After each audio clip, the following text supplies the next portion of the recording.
बहुत समय पहले की बात है। एक गांव में एक पंडित महाशय रहते थे। लोगों के घर पूजा पाठ कराकर अपना जीवन यापन करते थे। इसी तरह एक दिन वह दूसरे गांव में पूजा कराने गए हुए थे। जब पूजा समाप्त हुआ तो उस व्यक्ति ने उन्हें एक बकरी दी और बोला, पंडित महाशय, आप इस बकरी को अपने साथ अपने घर ले जाइए। यह बहुत दूध देती है, यह आपके बहुत काम आएगी।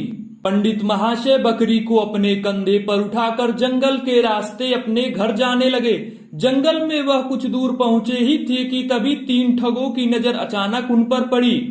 उन ठगों ने पंडित जी से वह बकरी ठगने की सोची। तभी उसमें से एक ठग बोला, अरे भाई, इस पंडित के पास तो बहुत मोटी ताजी बकरी है, हमें किसी प्रकार यह बकरी इससे ठग लेनी चाहिए।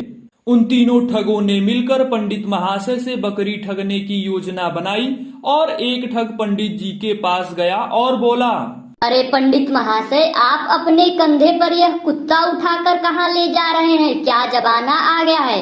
पंडित तो कुत्ते को हाथ भी नहीं लगाते और आपने इसे अपने कंधे पर बिठा रखा है। पंडित जी उस पर बहुत गुस्सा हुए और जोर से चीखते हुए बोले, क्या तुम्हें दिखाई नहीं देता है? यह कुत्ता नहीं, एक बकरी है। अब ठग बड़बड़ाता हुआ वहां से आगे चला गया। पंडित महाशय जंगल में कुछ और दूर आगे पहुंचे ही थे, तभी दूसरा ठग पंडित महाशय के पास आया और बोला, अरे पंडित महाशय, आप अपने कंधे पर यह गधा उठाकर कहाँ ले जा रहे हैं? पंडित महाशय उस पर भी गुस्सा हुआ और बोले, क्या तुम्हें दिखाई नहीं देता? यह गधा नहीं, बकरी है। दूसरा ठग भी बड़बड़ाते हुए वहां से चला गया। पंडित महाशय कुछ और दूर आगे पहुंचे, तभी तीसरा ठग पंडित महाशय के पास आया और बोला, अरे पंडित महाशय, आप अपने कंधे पर यह गाय का बछड़ा लेकर कहाँ जा रहे हैं? पंडित महाशय संकोच में पड़ गए और पूछे, क्या यह सच में गाय का बछड़ा है? ठग ने इस बात के लिए हामी भर दी। पंडित महाशय सोच में पड़ गए और बहुत अधिक डर गए कि यह कौन सा जानवर है जो बार बार अपना रूप बदल रहा है।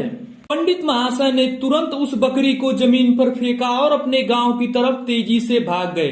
तीनों ठगों ने उस बकरी को प्राप्त कर लिया और खुशी खुशी उसे लेकर अपने घर चले गए।